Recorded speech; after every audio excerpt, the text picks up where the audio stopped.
5 taon ng katapatan, itinapon sa isang iglap para sa sandaling aliw. Nakita ko si Dylan, ang lalaking pinangarap kong makasama habang buhay, na may kalong na iba at pinagtatawanan ang aking prinsipyo. Tinawag niya akong tuyot, walang kwenta, at malamig na parang yelo. Pero hindi ako mananatiling durog. Sa gitna ng aking pagbagsak, isang estranghero ang humawak sa aking kamay. Ito na ba ang simula ng aking pagbangon? O isa lamang itong mas malalim na laro ng tadhana? Bakit pumayag ang seryosong doktor na ito sa isang kasinungalingan? Vanessa, baby, huwag mo nang itanong yan. Si Rika, she's just a habit. Parang lumang sapatos na nakasanayan mo na pero hindi mo na isusuot sa labas kasi nakakahiya.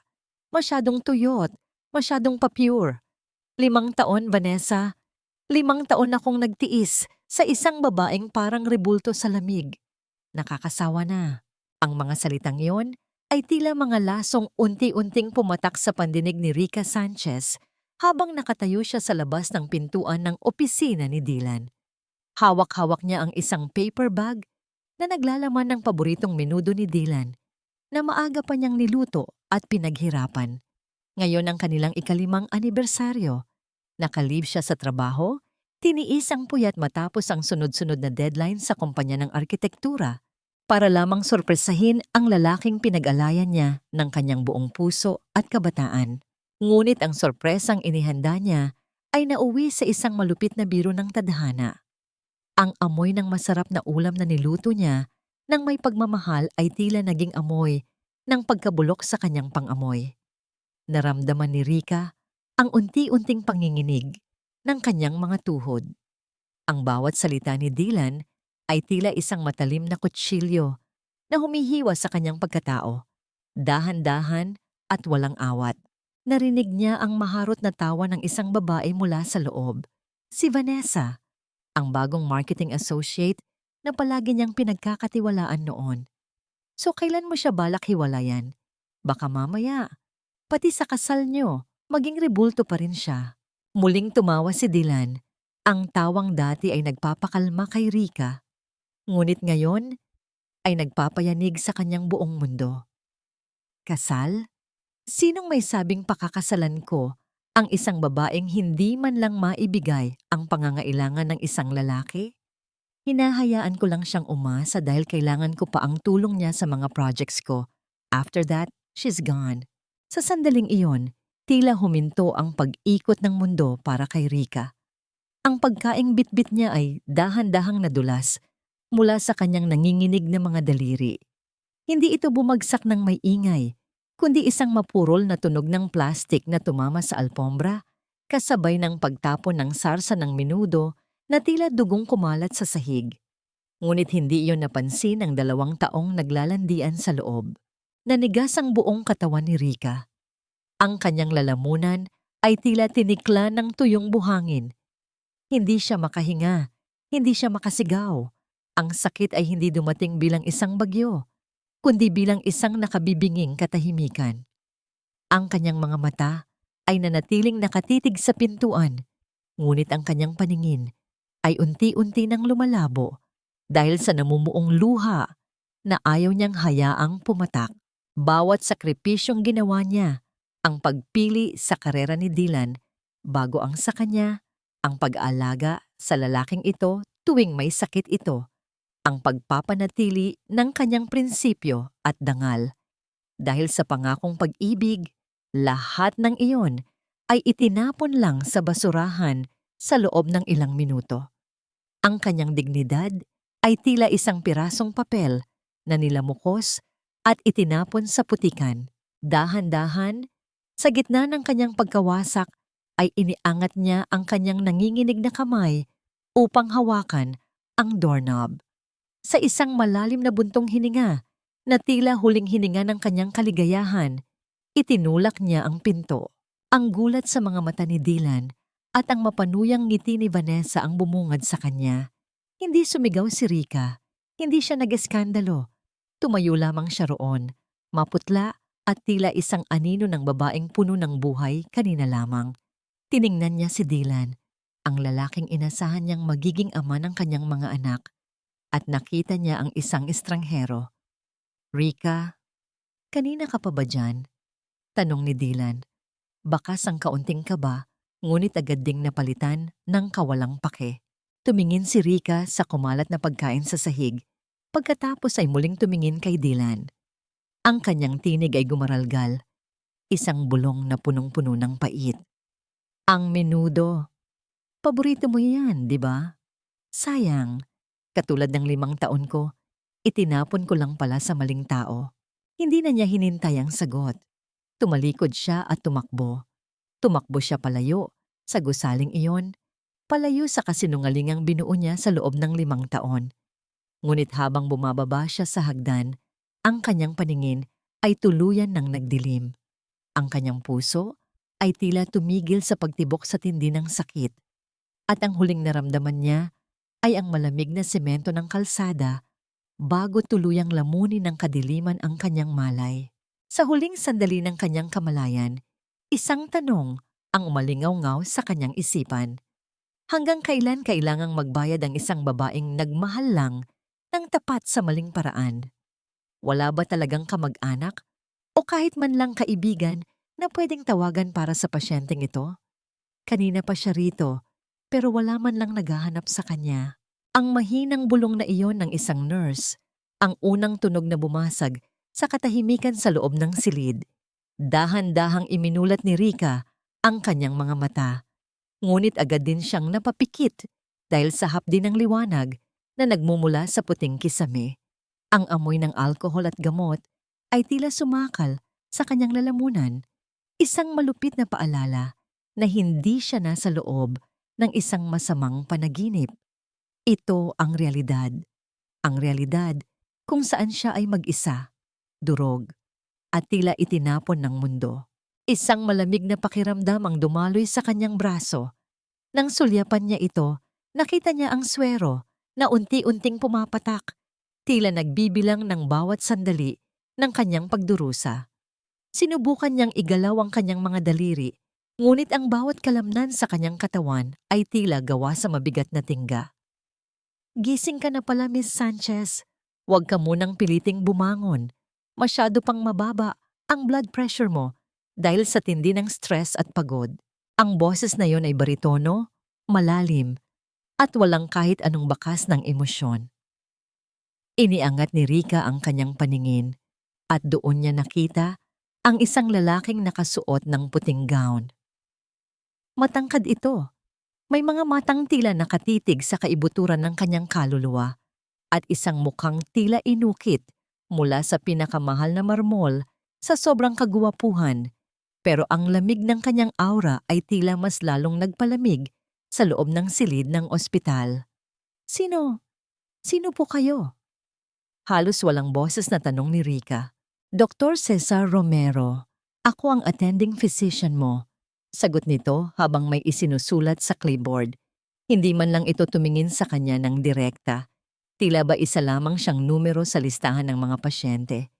Nawalan ka ng malay sa harap ng isang gusali. Mabuti na lang at may nakakita sa iyo. Naramdaman ni Rika ang muling pagsikip ng kanyang dibdib nang maalala ang huling eksena sa opisina ni Dylan.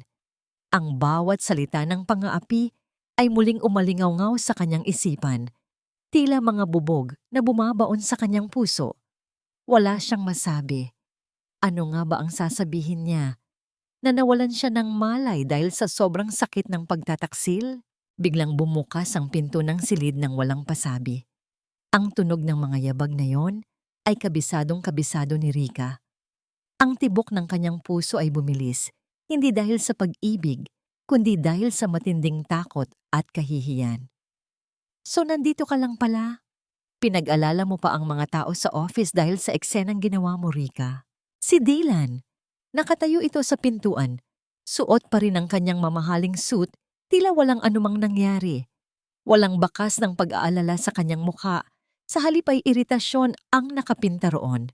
Lumapit siya sa kama ni Rika at tiningnan ito ng may halong pandidiri.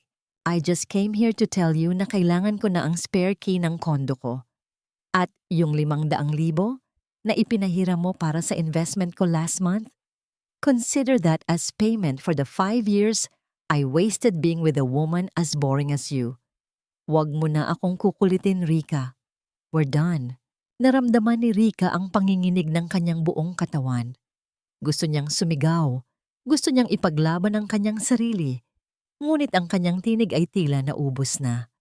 Ang tanging nagawa niya ay ang mapakapit ng mahigpit sa kanyang kumot habang ang mga luha ay nagsisimulang pumatak sa kanyang pisngi.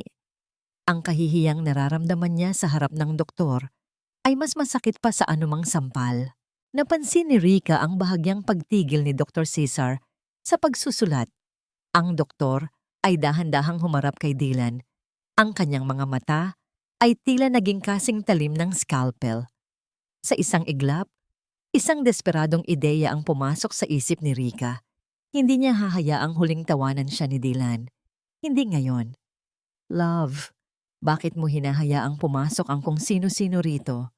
Ang tinig ni Rika ay nanginginig, pero may determinasyon. Inabot niya ang kamay ni Dr. Cesar at mahigpit itong hinawakan. Ang lamig ng balat ng doktor ay naging tila angkla sa gitna ng kanyang pagkakalunod. Nanlaki ang mga mata ni Dylan. Tumingin siya kay Dr. Cesar mula ulo hanggang paa at pilit na tumawa. Love?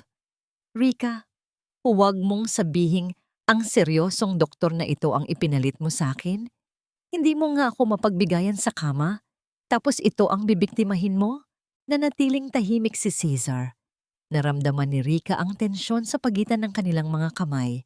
Inaasahan niyang babawiin ng doktor ang kamay nito at itatanggi ang lahat na mas lalong dudurog sa kanya. Ipinikit ni Rika ang kanyang mga mata, naghahanda sa huling bagsak ng martilyo ng kahihiyan. Ngunit sa halip na itulak siya, naramdaman ni Rika ang isang mainit at malaking palad na tumakip sa kanyang nanginginig na kamay. Mr. Policarpo, I suggest you leave my girlfriend alone. She needs to rest, and your presence is medically hazardous to her recovery, wika ni Cesar. Ang kanyang boses ay kalmado, pero puno ng awtoridad na hindi matatanggihan. And about the money you mentioned? My lawyer will be in touch. Hindi maganda sa pandinig ang pagnanakaw sa gitna ng isang ospital. Literal na natigilan si Dylan. Napamaang siya, hindi makapaniwala na ang isang tanyag na doktor sa ospital na yon ang siyang humarap sa kanya. Wala siyang nagawa, kundi ang mabilis na tumalikod at lumabas ng silid. Iniwan ang isang nakabibinging katahimikan. Nang tuluyan nang mawala si Dylan, dahan-dahang binitiwan ni Cesar ang kamay ni Rika. Tumingin siya sa babaeng luhaan at tila nawawalan ng pag-asa. Miss Sanchez, pagsisimula ng doktor, ang kanyang boses ay bumalik sa pagiging malamig at propesyonal.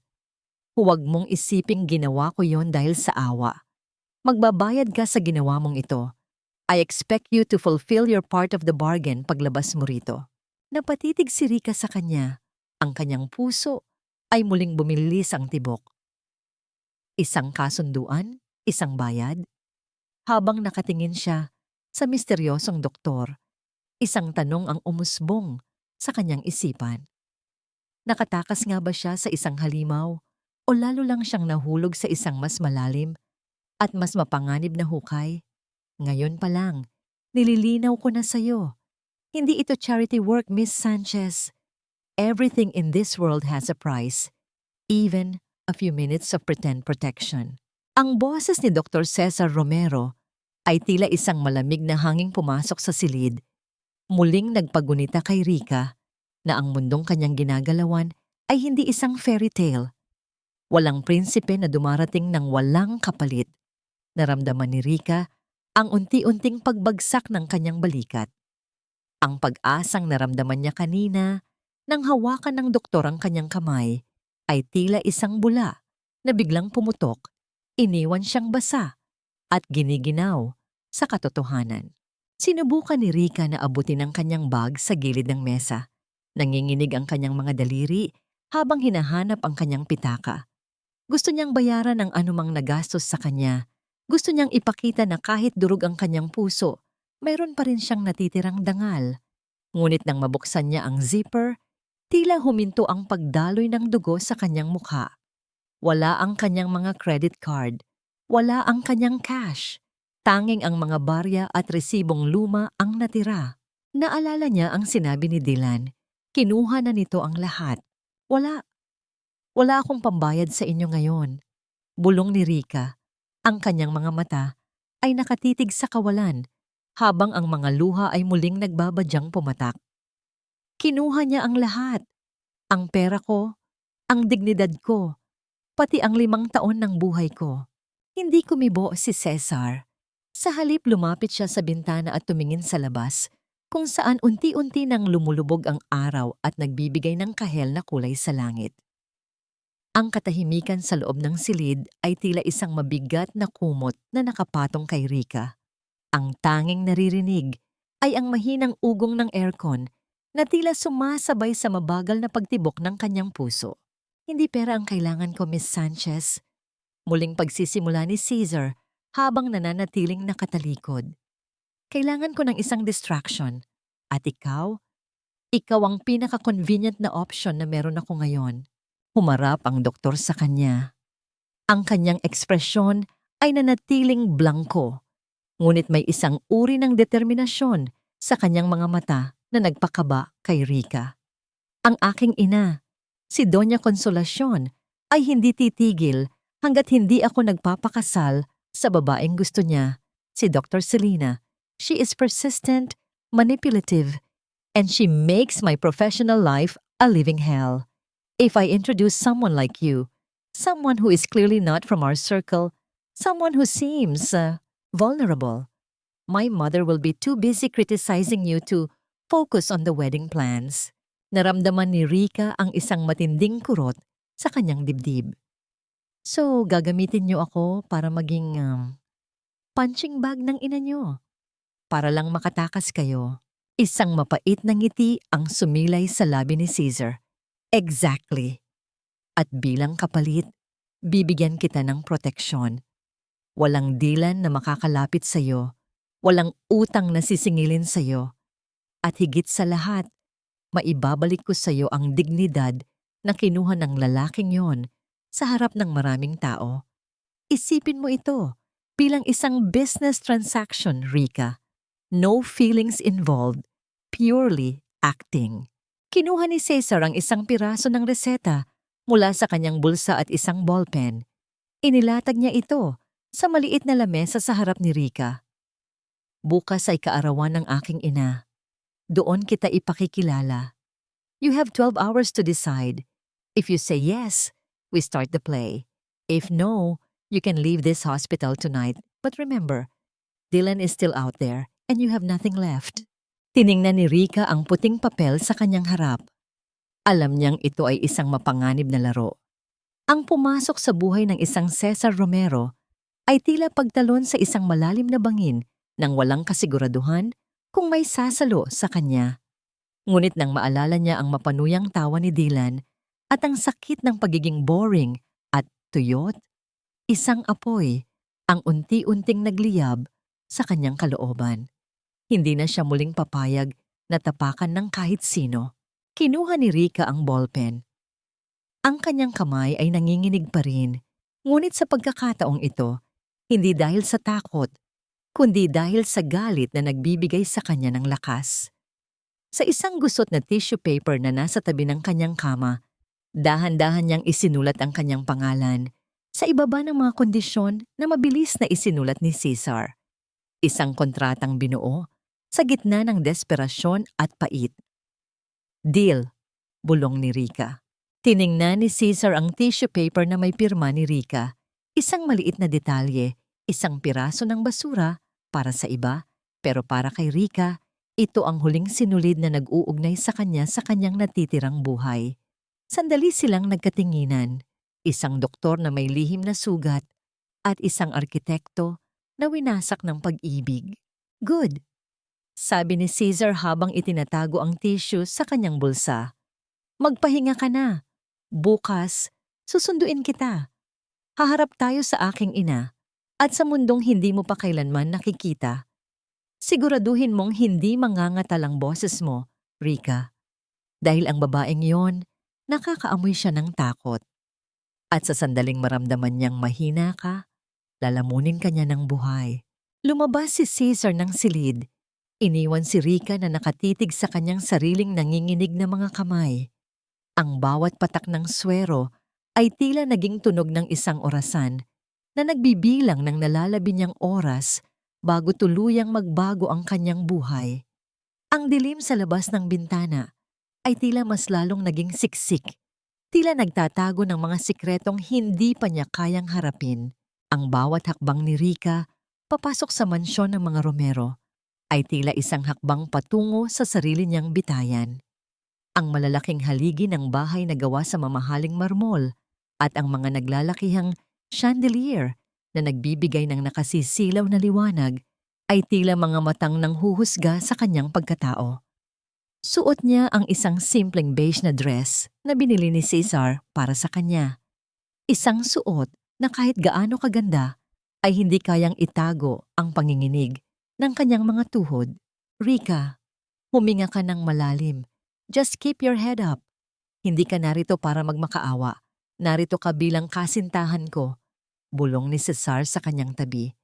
Ang boses nito ay kalmado, ngunit naramdaman ni Rica ang higpit ng pagkakahawak ng doktor sa kanyang siko. Tila ba sinisigurado nito na hindi siya tatakbo palayo. Ngunit nang bumukas ang malalaking pintuan ng main hall, tila huminto ang pagtibok ng puso ni Rica. Hindi ang marangyang dekorasyon ang kumuha ng kanyang atensyon, kundi ang dalawang pamilyar na bulto na nakatayo sa gitna ng silid, katabi ng isang matandang lalaki na may hawak na tungkod. Nay? Tay? Halos hindi makapaniwalang tawag ni Rica. Nakatayo roon ang kanyang mga magulang, si Mang Cardo at Aling Elena. Ngunit ang mas masakit makita para kay Rica ay ang hitsura ng kanyang ama. Si Mang Cardo, ang lalaking itinuring niyang pinakamalakas sa mundo, ay nakatayo ng bahagyang nakayuko ang ulo. Ang kanyang mga kamay ay magkakapatong sa harap habang kausap ang ama ni Cesar na si Don Roberto. Ang postura nito ay punong-puno ng paggalang na tila isang tauhan na humaharap sa kanyang Panginoon. Rica, anak! Bulalas ni Aling Elena, ang kanyang mga mata ay naglalakbay mula kay Rica patungo kay Cesar at pabalik sa magkahawak nilang kamay. Lumapit si Don Roberto ng may malapad na ngiti. Cesar, akala ko ay hindi mo na isasama ang iyong sorpresa. At ikaw pala ito, Rica. Ang batang dati ay nakikipaglaro lang sa hardin habang naghihintay sa iyong tatay. Naramdaman ni Rica ang isang matinding buhol sa kanyang sikmura. Ang katotohanan ay dahan-dahang nagsisink in. Ang kanyang ama ay hindi lamang kaibigan ni Don Roberto. Siya ay dating driver at katiwala ng mga Romero. Ang bawat sentimo na ginamit sa pag-aaral ni Rica, ang bawat tulong noong nagkasakit ang kanyang ina, ay nagmula sa kamay ng mga taong nasa harap niya ngayon. Ang utang na loob na ito ay tila isang higanting anino na biglang lumitaw at bumalot sa kanya. Roberto, pasensya na po kayo sa aking anak. Wika ni Mang Cardo, ang kanyang boses ay puno ng pagpapakumbaba. Hindi namin alam na sila pala ni Dr. Cesar ay, "Huwag mong hingin ang pasensya ko, Cardo. Dapat tayong magdiwang."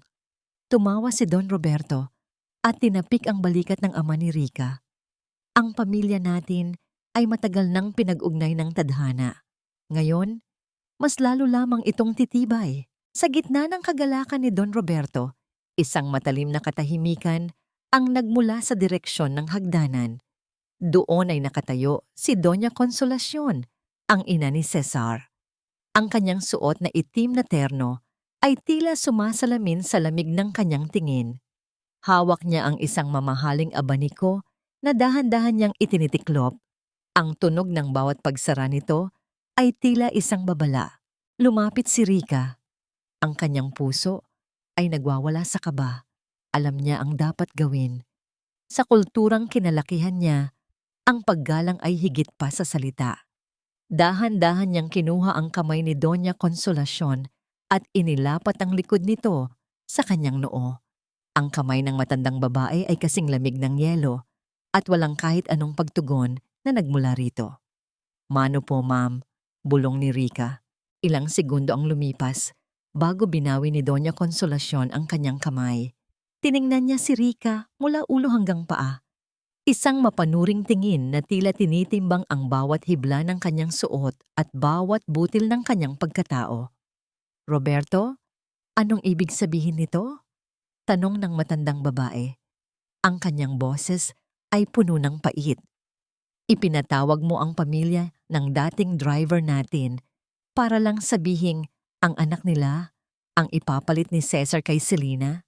Konsolasyon, hindi yan ang tamang paraan ng pagtanggap sa bisita. Saway ni Don Roberto, ngunit hindi ito pinansin ng kanyang asawa. Muling humarap si Doña Consolacion kay Cesar. Ang kanyang mga mata ay nanliliit sa galit. Cesar, pinag-aral ka namin sa pinakamahuhusay na paaralan para maging tanyag na doktor. Inasahan naming pipili ka ng kapantay natin.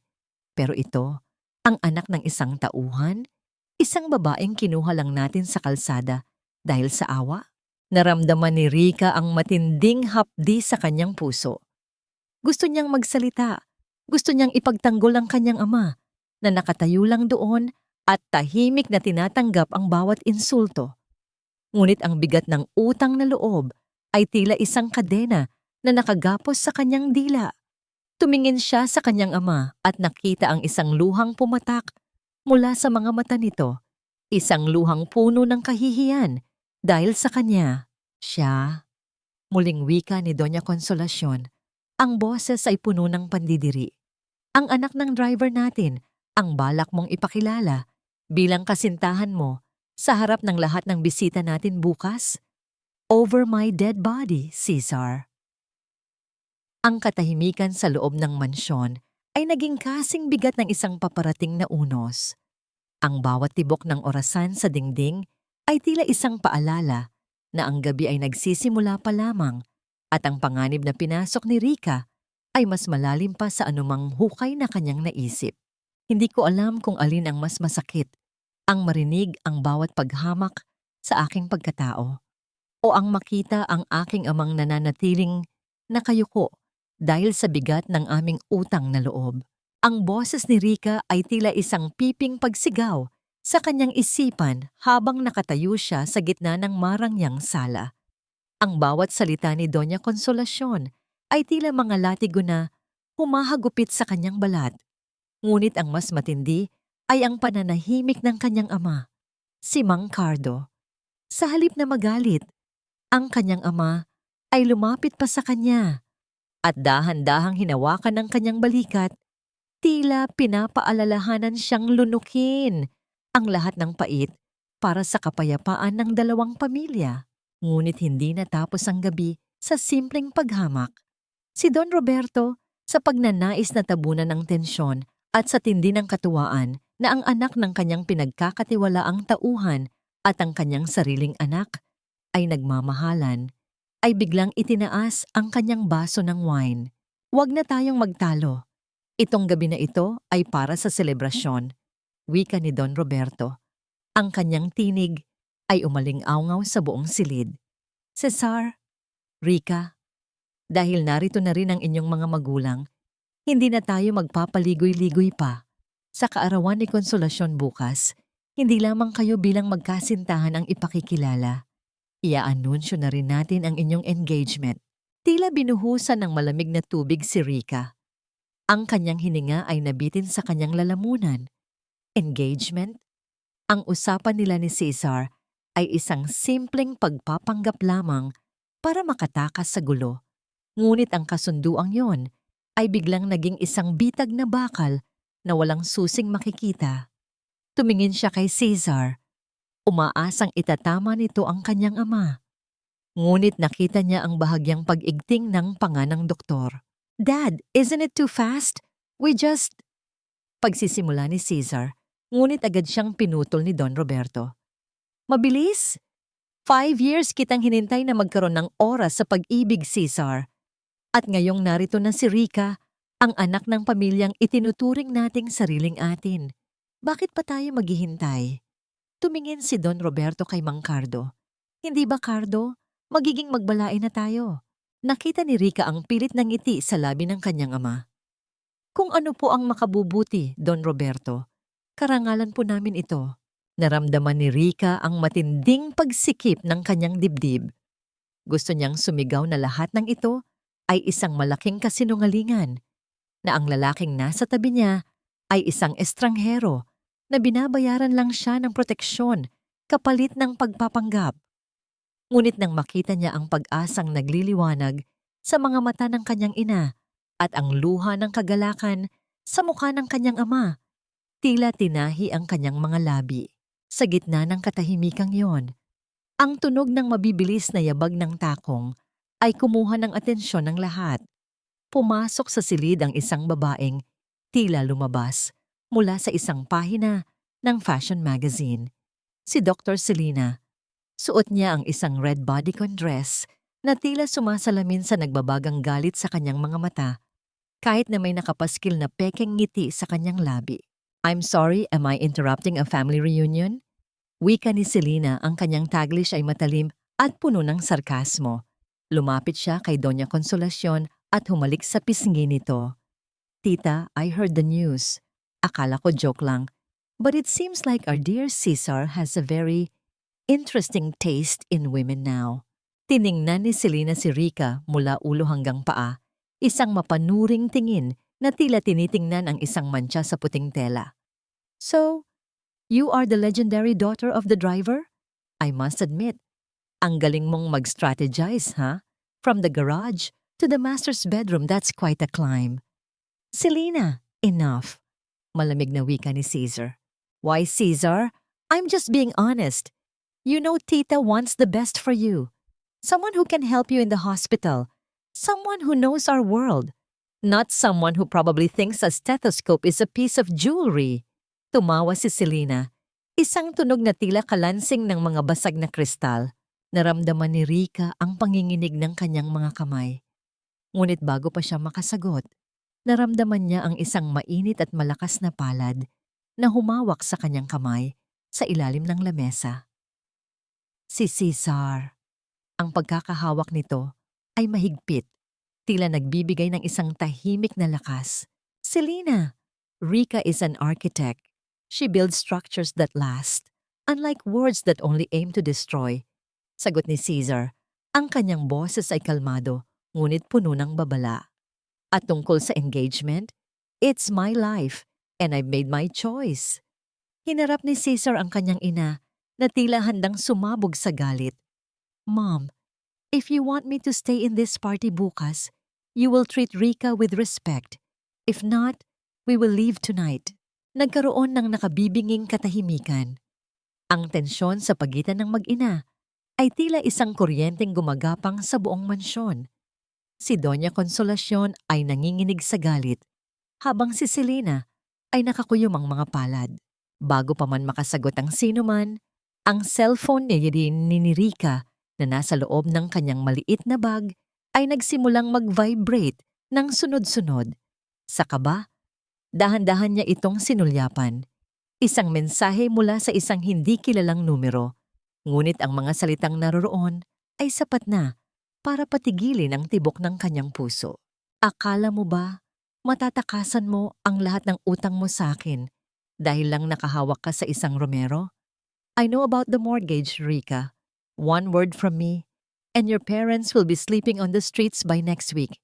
See you tomorrow at the party, darling. Si Dylan. Ang banta nito ay tila isang malamig na kamay na sumasakal kay Rica. Tumingin siya sa kanyang ama na ngayon ay masayang nakikipag-usap kay Don Roberto. Walang kamalay-malay na ang bahay na kanilang tinitirhan ay nakasalalay sa kamay ng isang halimaw.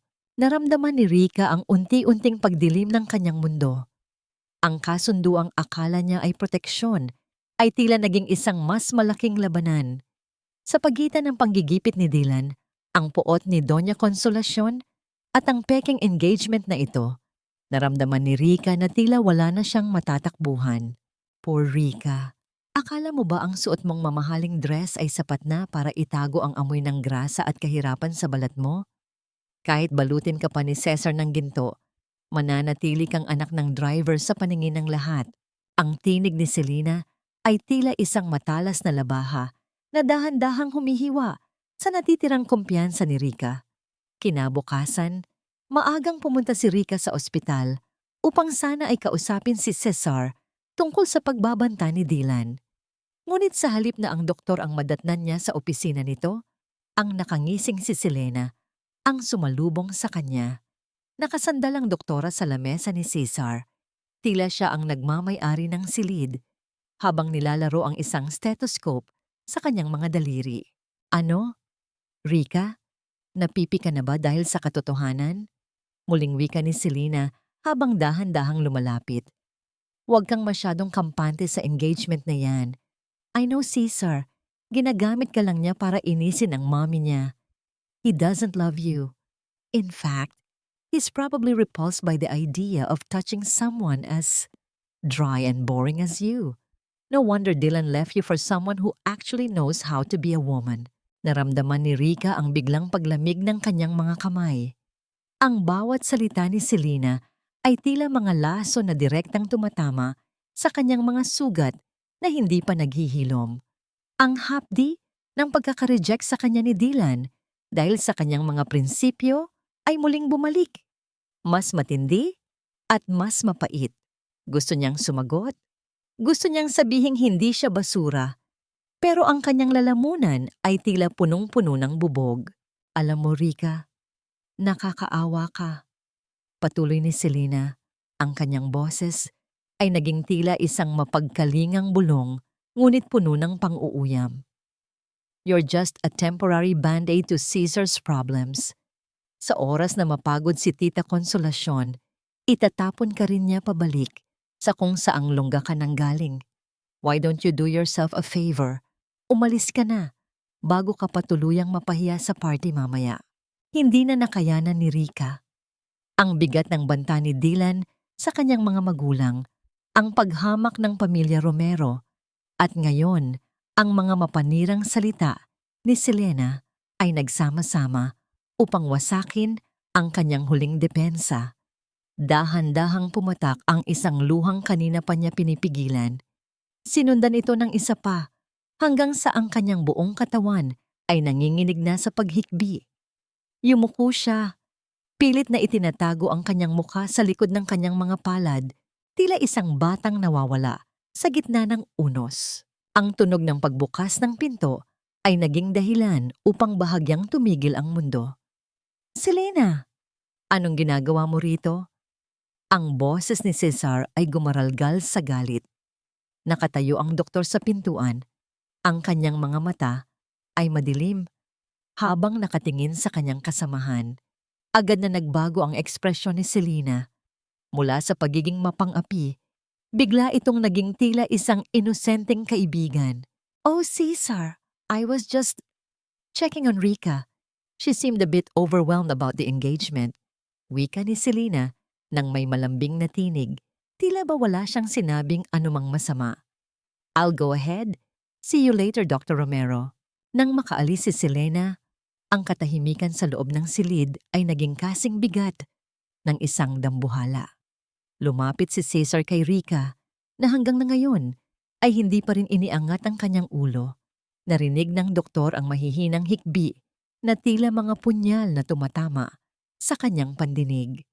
Sa loob ng maraming taon, nasanay si Cesar sa pagiging malamig at malayo sa emosyon. Ngunit ang makitang ganito kadurog, ang babaeng kasunduan niya ay nagdulot ng isang hindi maipaliwanag na kurot sa kanyang dibdib. Dahan-dahan, kinuha ni Cesar ang isang malinis at puting panyo mula sa kanyang bulsa. Ito ay may amoy ng mint at bagong labang tela. Isang amoy na tila nagbibigay ng seguridad sa gitna ng kaguluhan. Inabot niya ito kay Rica. Huwag mong hayaang makita nilang umiiyak ka, Rica. Bulong ni Cesar. Ang kanyang boses ay wala na ang dating lamig. Ang mga luhang yan ang nagpapakain sa kanila. Take the handkerchief. Gamitin mo para punasan ang sakit na ibinato nila sa'yo. Dahan-dahang iniangat ni Rica ang kanyang paningin. Tinanggap niya ang panyo, ang init ng daliri ni Cesar, na bahagyang dumapos sa kanyang balat ay tila isang kuryenteng nagbigay sa kanya ng lakas. Sa sandaling iyon, ang doktor ay hindi na mukhang isang estranghero na bahagi ng isang transaksyon. Siya ay tila isang anino ng proteksyon na handang tumayo sa pagitan niya at ng malupit na mundo. "Thank you," mahinang bulong ni Rika habang pinapahid ang kanyang mga luha. Ngunit bago pa man muling makapagsalita si Caesar, napansin ni Rika ang isang kulay brown na envelope na iniwan ni Selena sa ibabaw ng lamesa bago ito lumabas. May nakasulat na pangalan ni Caesar sa harap, ngunit ang sulat kamay ay tila pamilyar mula kay Dylan. "Cesar, ano yan?" Tanong ni Rika, ang kaba ay muling bumalik sa kanyang dibdib. Dahan-dahang kinuha ni Caesar ang envelope at binuksan ito. Habang binabasa ang mga papel sa loob, nakita ni Rika ang dahan-dahang pagpula ng mukha ng doktor at ang paghigpit ng kanyang pagkakahawak sa papel hanggang sa malumukos ito. Ang kanyang mga mata ay muling naging kasing talim ng kidlat. "Cesar, anong nasa loob? Tungkol ba yan sa bahay ng mga magulang ko?" Tanong ni Rika. Ang boses ay nanginginig na sa takot. Tiningnan siya ni Caesar, isang tingin na punong-puno ng hindi maipaliwanag na tensyon. "Mas malala pa rito, Rika. Mukhang hindi lang ang bahay niyo ang gustong kunin ni Dylan. He's trying to destroy you using the very thing you protected for 5 years. Ang utang na salapi ay may katapusan, ngunit ang utang na loob ay isang tanikalang habang buhay na nakagapos sa iyong leeg, hihigpit sa bawat pagkakataong susubukan mong huminga para sa iyong sarili." Ang mga salitang yun ng kanyang ama ay tila isang sumpa na paulit-ulit na naririnig ni Rika habang nakaupo siya sa loob ng sasakyan ni Cesar. Hindi siya makatingin sa doktor. Ang envelope na hawak ni Cesar ay naglalaman ng mga dokumento ng pagkakasangla ng bahay ng kanyang mga magulang, isang utang na pinalaki ni Dylan sa pamamagitan ng mga pekeng interes at panloloko sa pirma ng kanyang ama. Hindi lamang pag-ibig ang ninakaw ni Dylan sa kanya. Balak din nitong tustay ng tanging kanlungan ng kanyang pamilya. "Rika, bakit hindi mo sinabi sa akin ang tungkol dito?" Tanong ni Caesar. Ang kanyang tinig ay hindi nagalit, kundi puno ng isang uri ng pagkadismaya na mas masakit pakinggan. "Is this why you agreed to my proposal? Para may pambayad ka sa mga utang ng tatay mo?" Naramdaman ni Rika ang mabilis na pag-akyat ng dugo sa kanyang mga pisngi. Ang kahihiyan ay tila isang apoy na tumutupok sa kanyang huling hibla ng dignidad. "Hindi, Caesar. Wala akong alam na gagamitin ni Dylan ang bahay namin para gipitin ako. At hinding-hindi ko binalak na gamitin ka para sa pera. Pero iyon ang iniisip ni Selena. Iyon ang iniisip ng mami ko." Malamig na tugon ni Caesar habang mahigpit na nakahawak sa manibela. "And with these documents in their hands, you look like a gold digger, Rika. Isang desperadang babae na gagamit ng apelyido ng mga Romero para isalba ang pamilya niya mula sa kalsada." Hindi nakasagot si Rika. Bumaba siya ng sasakyan nang hindi nagpapaalam at naglakad patungo sa isang maliit na kapilya sa loob ng compound ng ospital. Kailangan niya ng katahimikan. Kailangan niya ng espasyo kung saan hindi siya huhusgahan ng anumang presyo o apelyido. Sa loob ng kapilya, tanging ang mahinang liwanag ng mga kandila ang nagbibigay ng buhay sa madilim na sulok. Lumuhod si Rika.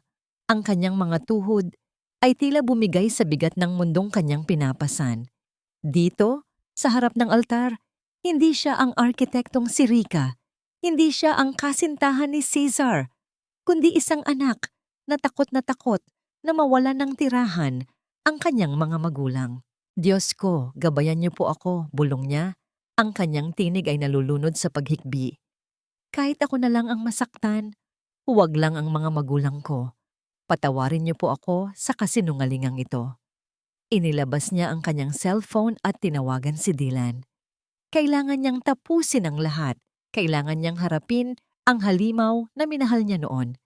"Magkita tayo. Ngayon din. Sa parke sa likod ng ospital." Maikli niyang sabi ng sagutin ni Dylan ang tawag. I knew you'd come crawling back, Rika. Ang mapanuyang tawa ni Dylan ay tila kalansing ng kadena. Be there in 10 minutes. And don't bring your doctor boyfriend unless you want to see your father's house demolished tomorrow morning. Pagdating sa parke, ang dilim ay tila nakikisimpatya sa nararamdamang takot ni Rika. Nakatayo roon si Dylan, may hawak na sigarilyo, at ang kanyang ngiti ay punong-puno ng tagumpay. Lumapit si Rika, ang kanyang bawat hakbang ay tila paglapit sa isang bangin. Ibigay mo sa akin ang mga papeles, Dylan. Tapusin na natin ito. Matapang na wika ni Rika, kahit na ang kanyang puso ay nagwawala sa kaba. Not so fast, honey. Lumapit si Dylan at hinawakan ang baba ni Rika. Isang hawak na puno ng pagmamay-ari na kinasusuklaman ng babae. Umalis ka sa pakikipag-engagement sa Romero na yan. Bumalik ka sa akin. Aminin mong nagkamali ka. At baka maawa pa ako sa tatay mong matanda na.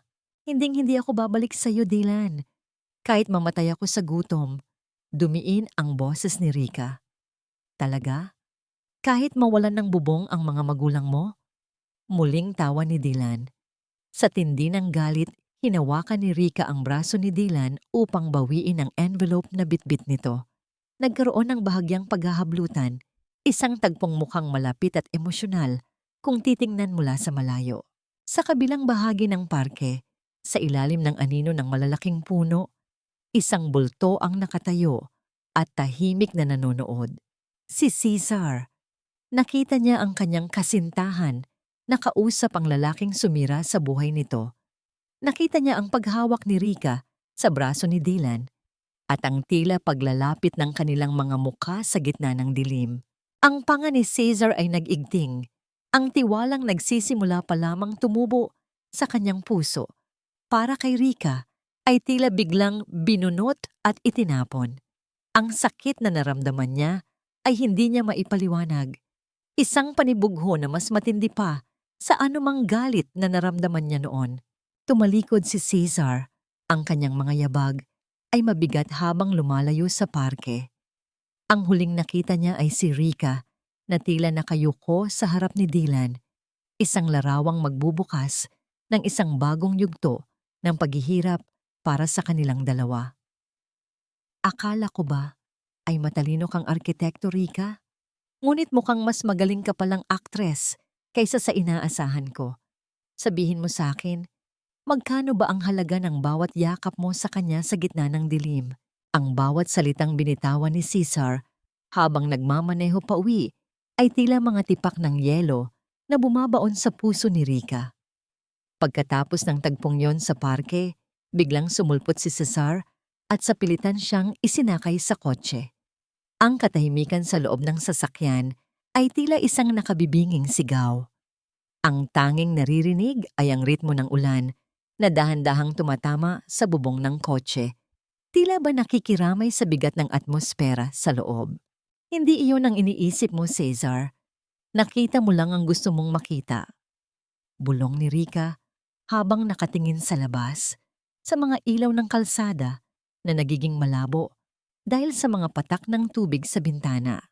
Nakita ko ang kasintahan ko na halos magmakaawa sa lalaking sumira sa kanya. Biglang inihinto ni Cesar ang sasakyan sa gilid ng kalsada. Ang tunog ng gulong na kumiskis sa basang semento ay tila hudyat ng pagsabog ng kanyang galit. Humarap siya kay Rika. Ang kanyang mga mata ay naniningning sa ilalim ng madilim na kalsada. Anong meron sa kanya na wala rito, Rika? Ang bahay ba? Ang pera? O baka naman hindi mo talaga kayang bitawan ang taong pumatay sa dignidad mo? Hindi na nakapagtimpi si Rika. Ang pagod, ang takot para sa kanyang mga magulang, at ang paulit-ulit na panghuhusga ay sumabog na. Humarap siya kay Cesar. Ang kanyang mga mata ay puno ng luha ngunit nag-aapoy sa paninindigan. Gusto mong malaman ang totoo? Oo, nagmakaawa ako. Nagmakaawa ako dahil hawak niya ang tanging bagay na nagbibigay ng dangal sa mga magulang ko, ang aming bahay. Pinirmahan ng tatay ko ang mga papeles dahil nagtiwala siya sa akin at gagamitin iyon ni Dylan para sirain kami. Humahagulgol na si Rika. Ang kanyang mga balikat ay nayayanig sa tindi ng sakit. Wala akong pakialam sa sarili ko, Cesar. Pero hindi ko kayang makitang mamatay ang tatay ko sa pighati dahil lang sa pagkakamali kong mahalin ang isang demonyo. Iyon lang ang rason. Wala nang iba. Natigilan si Cesar. Ang galit sa kanyang muka ay dahan-dahang napalitan ng isang emosyong hindi niya maipaliwanag. Isang halo ng pagsisisi at matinding awa.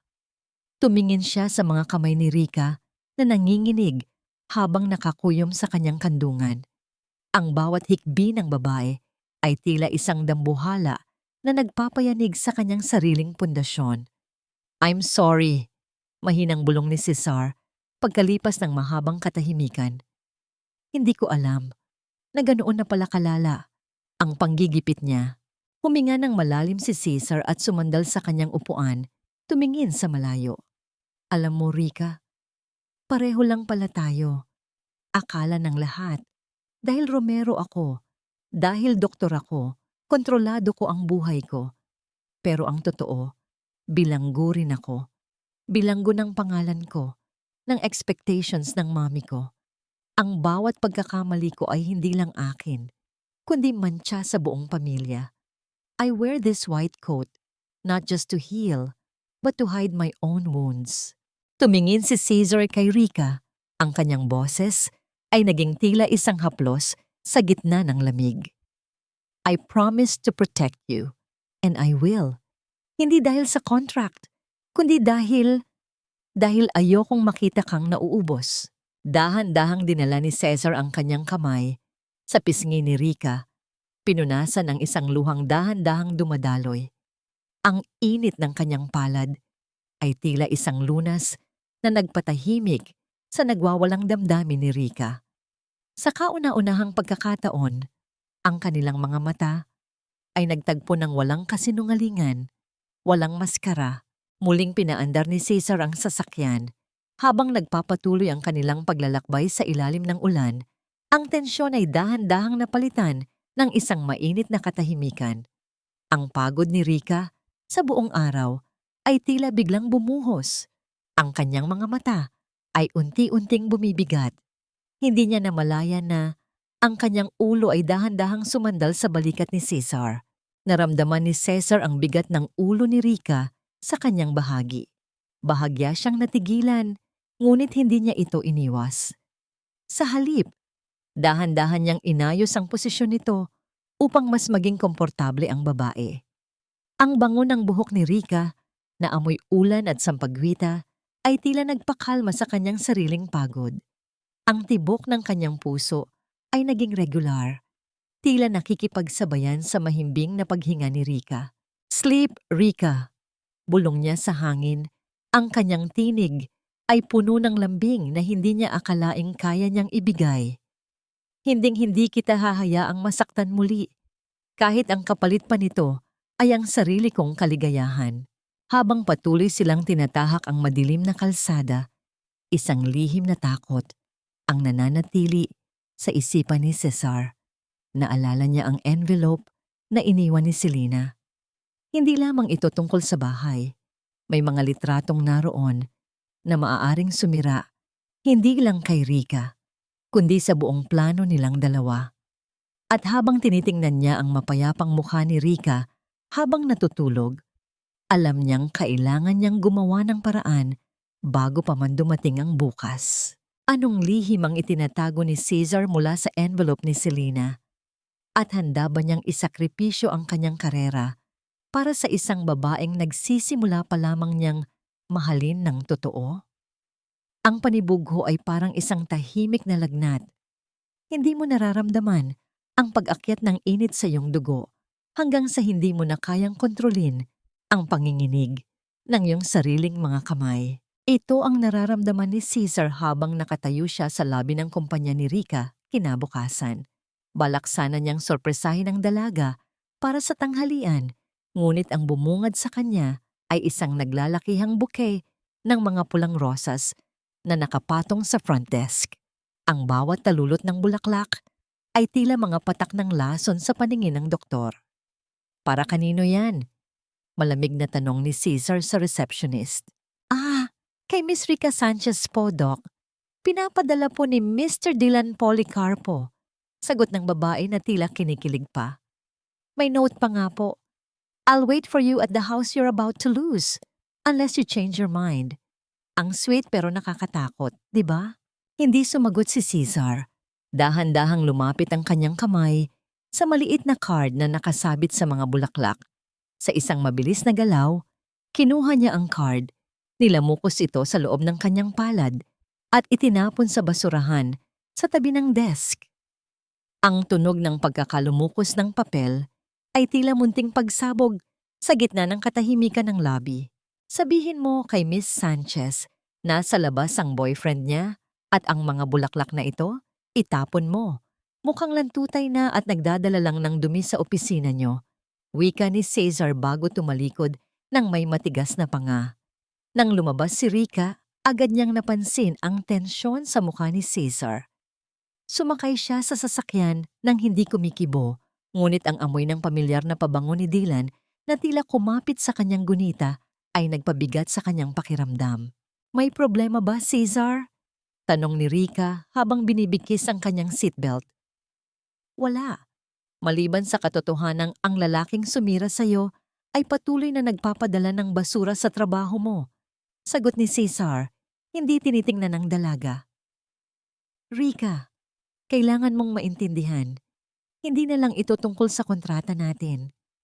Ang bawat kilos mo ay refleksyon ko na rin. Kung hahayaan mong bastusin ka niya, hinahayaan mo na ring bastusin ako. Naramdaman ni Rica ang isang kurot sa kanyang puso. Basura? Are you jealous, Cesar? Isang sandaling katahimikan ang namayani. Tanging ang mahinang huni ng makina ng sasakyan ang naririnig. Tumingin si Cesar kay Rica. Ang kanyang mga mata ay naglalaban sa pagitan ng pagiging profesional at ng isang emosyong hindi na niya kayang itago.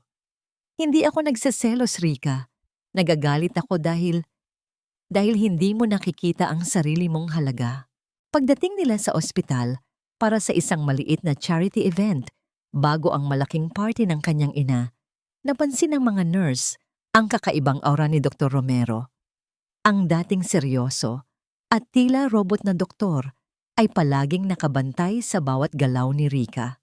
Hala, tingnan niyo si Doc Cesar. Parang bodyguard na ayaw lumayo kay Miss Rica. Bulong ng isang nurse sa kasamahan nito. Dati, kahit lumindol, hindi iyan gumagalaw sa tabi ni Dr. Selena.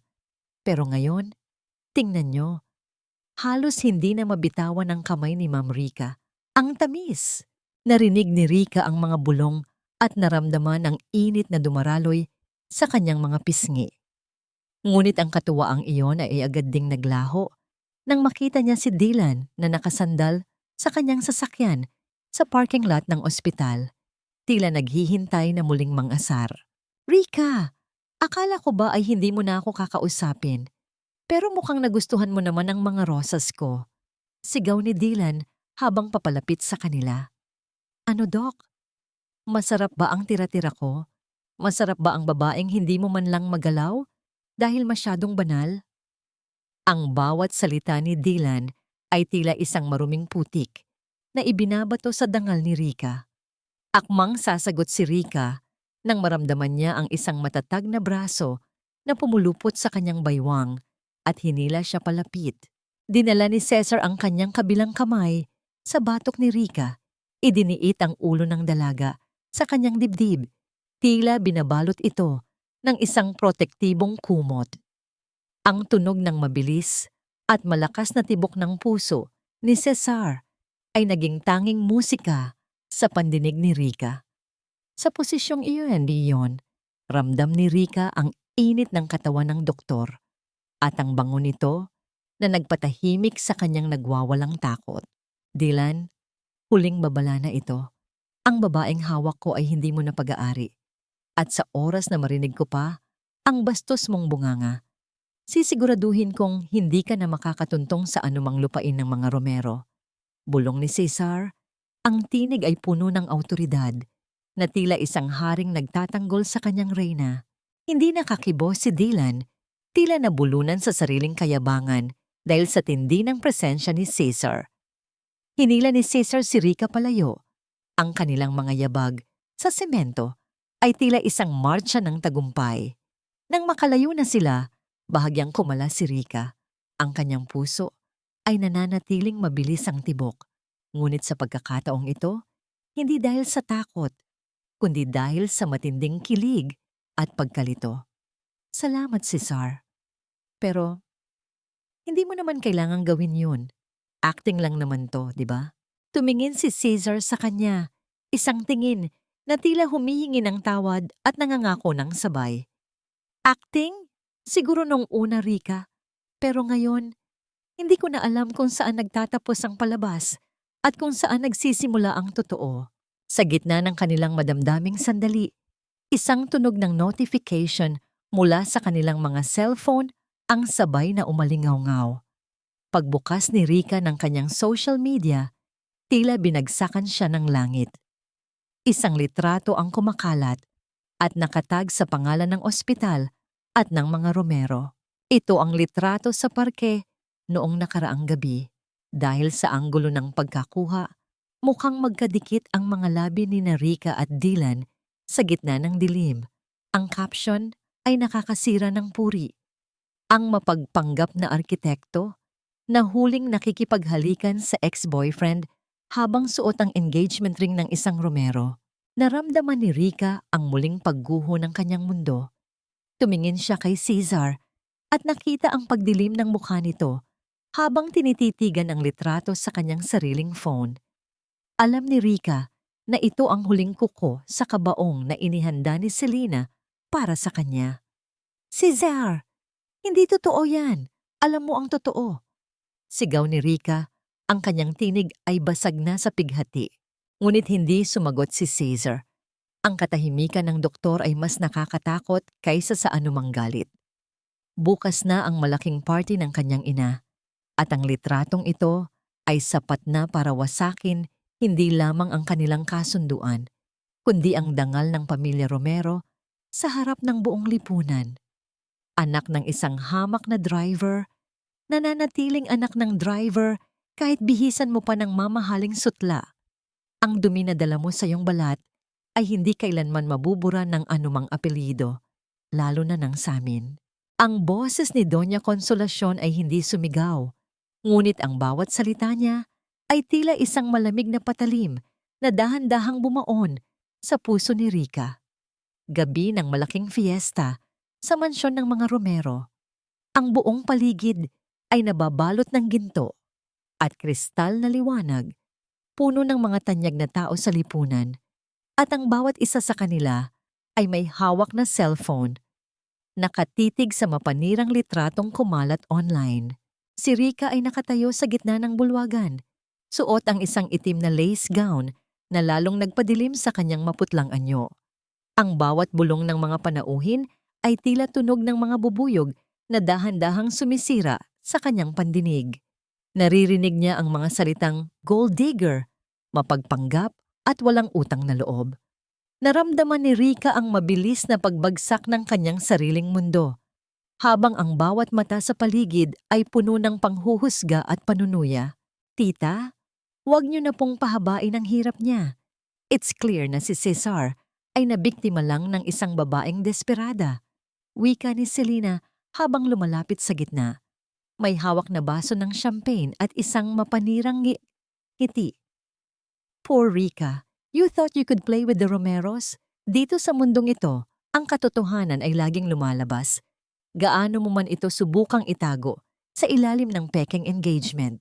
Tumingin si Rica sa kanyang mga magulang. Si Mang Cardo at Aling Elena ay nakatayo sa isang sulok, tila mga estranghero sa marangyang bahay na yon. Nakita ni Rica ang panginginig ng mga kamay ng kanyang ama habang hawak nito ang kanyang lumang sombrero. Ang kahihiyang nararamdaman ni Mang Cardo sa harap ng kanyang dating amo ay mas masakit pa para kay Rica kaysa sa anumang sampal. Roberto, palayasin mo na ang mga taong yan. Hindi ko hahayaang madungisan ang kaarawan ko ng isang babaeng nakikipaghalikan sa kalsada habang ginagamit ang pangalan ng anak ko. Sigaw ni Doña Consolacion. Ang kanyang boses ay umalingaw-ngaw sa buong mansyon. Doña Consolacion, maawa po kayo. Hindi po totoo ang nakikita niyo sa litrato. Sa wakas ay nakapagsalita ang ama ni Rica. Lumapit si Mang Cardo sa gitna. Ang kanyang boses ay nanginginig sa takot, ngunit puno ng pagmamahal para sa anak. Kilala ko ang anak ko. Pinalaki namin siyang may dangal. Huwag niyo naman po siyang hiyain ng ganito sa harap ng maraming tao. Dangal. Cardo, ang anak mo ang pumasok sa bahay na ito ng may kasinungalingan. Ang dangal ay para sa aming mga marangal, hindi para sa mga taong umaasa lang sa aming awa. Ang sagot ng Donya ay tila isang malakas na dagok na nagpatahimik sa lahat. Naramdaman ni Rica ang matinding hapdi. Gusto niyang sumigaw. Gusto niyang hilahin ang kanyang ama, palayo sa lugar na yon. Ngunit ang kanyang mga paa ay tila nakabaon sa semento. Ang bawat hikbi niya ay walang tunog. Tanging ang dahan-dahang pagdaloy ng luha sa kanyang pisngi ang nagpapakita ng kanyang pagdurusa. Sa gitna ng kaguluhang ito, ang tanging hinahanap ng kanyang mga mata ay ang lalaking nangakong poprotektahan siya. Caesar! Mahinang sambit ni Rica, halos lamunin ng masasakit na bulong-bulungan sa paligid. Nakatayo si Cesar sa dulo ng hagdan, nananatiling tahimik habang nakatitig lamang sa kanya. Walang mabasang emosyon sa malamig nitong mukha, para bang unti-unti siyang kinakalimutan sa bawat segundong lumilipas. Mas masakit pa sa anumang salita ang katahimikan nito. Para kay Rica, bawat sandaling hindi nagsasalita si Cesar ay parang punyal na dahan-dahang tumatagos sa kanyang dibdib. Ganito na lang ba kadaling mawala ang tiwala niya? Nanginginig na tanong niya sa sarili. Maniniwala na lang ba siya agad sa isang litrato at iiwan ako? Cesar, anak, sabihin mo sa kanila. Sabihin mo na ang babaeng ito ay isang pagkakamali lamang. Utos ng kanyang ina. Dahan-dahang humakbang si Cesar pababa. Ang bawat tunog ng kanyang sapatos sa marmol na sahig ay tila tunog ng isang hatol na papalapit. Huminto siya sa harap ni Rica, ngunit hindi niya tiningnan ang dalaga sa mga mata. Sa halip, tumingin siya sa kanyang ina. Pagkatapos ay kay Selena na puno ng pag-asa ang muka. Mom, you're right. Ang gabing ito ay dapat na para sa'yo. Wika ni Caesar, ang boses ay kalmado, ngunit may kakaibang bigat. Huminga ng malalim si Cesar at sa isang iglap, hinawakan niya ang kamay ni Rica. Hindi ito isang hawak ng pakikipagkasundo, kundi isang hawak ng determinasyon. Iniharap niya si Rica sa lahat ng mga panauhin, sa gitna ng nagngangalit na bulungan. Ilang taon ko nang sinusubukang maging perpektong anak para sa inyo. Sinunod ko ang bawat utos niyo, pati ang babaeng dapat kong mahalin, gusto niyong diktahan. Pagsisimula ni Cesar, ang kanyang boses ay mas malakas na kaysa sa ingay ng mga tao. Pero sapat na. Ang litratong nakita niyo, iyan ang presyo ng katapatan ni Rica sa kanyang pamilya habang tinatrap siya ng isang demonyo. At kung ang dangal ng pamilyang ito ay mas mahalaga kaysa sa katotohanan at sa babaeng mahal ko, then I don't want to be a Romero anymore. Lahat ay napasinghap. Ang mukha ni Doña Consolacion ay naging maputla sa tindi ng gulat. Si Selena ay halos mabitawan ng kanyang baso. Cesar! Anong kalokohan ito? Sigaw ni Don Roberto. It's not a joke, Dad. If Rica leaves this house tonight, I leave with her. Stop this madness. If she's not good enough for this family, then I'm not good enough for this name. Deklara ni Cesar. Tumingin siya kay Rica at sa kauna-unahang pagkakataon, nakita ni Rica ang apoy ng pag-ibig sa likod ng mga malamig na mata nito. Hinila ni Cesar si Rica, kasama ang kanyang mga magulang, patungo sa malaking pinto. Habang lumalakad sila palayo sa karangyaan, iniwan nila ang isang bulwagang puno ng kahihiyan. Ngunit hindi para kay Rica, kundi para sa mga taong nag-akalang ang ginto ay mas mahalaga kaysa sa puso. Ngunit habang papasok sila sa sasakyan sa ilalim ng madilim na gabi, isang mabilis na liwanag ng sasakyan ang humarang sa kanilang daraanan. Isang pamilyar na kotse ang huminto ng marahas. Bumaba si Dylan. May hawak na isang piraso ng papel at isang ngangiting tila galing sa impyerno. "Wait!